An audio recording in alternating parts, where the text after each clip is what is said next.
धर्मस्वातंत्र्य विधेयकावर अबू आझमींनी आक्षेप घेतलाय। हे बिल फक्त अल्पसंख्याकांना त्रास आणि दाबण्यासाठी आहे। धर्मस्वातंत्र्य विधेयकाचा आम्ही विरोध करतो असं म्हणत अबू आझमींनी या विधेयकाचा विरोध केलेला आहे।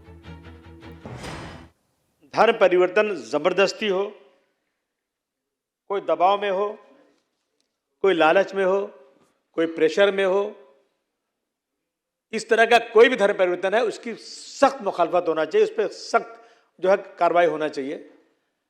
वो कोई व्यक्ति नहीं बोल सकता कि कोई चीज़ ज़बरदस्ती की जाए, चाहे धर्म परिवर्तन हो या किसी की प्रॉपर्टी छीनना हो या किसी को गाली देना हो, इस तरह की कोई चीज़ हो अध्यक्ष महोदय, उस पर सभी लोग ये कहेंगे कि बिल्कुल उस पर सख्त कार्रवाई होना चाहिए। ये बिल सिर्फ और सिर्फ माइनॉरिटी को जो है ना, माइनॉरिटी को परेशान करने के लिए, दबाने के लिए किया गया है।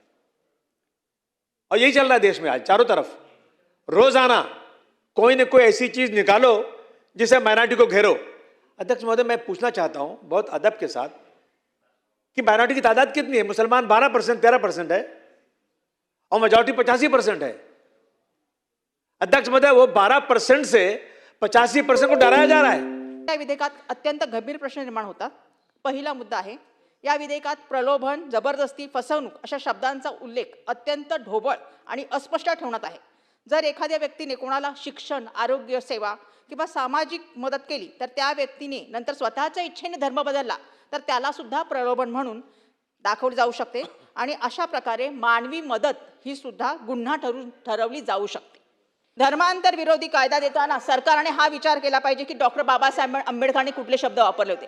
डॉक्टर बाबासाहेब आंबेडकर म्हणाले होते की मी हिंदू म्हणून जन्मलोय पण हिंदू म्हणून मरणार नाही। हे जे शब्द आहेत त्याचा विचार करायला पाहिजे आणि त्याच्यामुळे डॉक्टर बाबासाहेब आंबेडकरांनी दिलेले संविधान केवळ कायद्याचा संच नाहीये तर मानवी स्वातंत्र्याचा जाहीरनामा आहे। संविधानाच्या आत्म्याचे संरक्षण करणे ही आपली सामूहिक जबाबदारी आहे आणि त्यामुळे एवढंच म्हणेन की ह्या जाचक कायद्याने व्यक्तीच्या संविधानाला दिलेल्या धर्मस्वातंत्र्याच्या अधिकारावर गदा येणार असेल तर मी नक्कीच ह्या कायद्याला विरोध करते। लोकशाही मराठी ऐका, पहा, जागरूक रहा।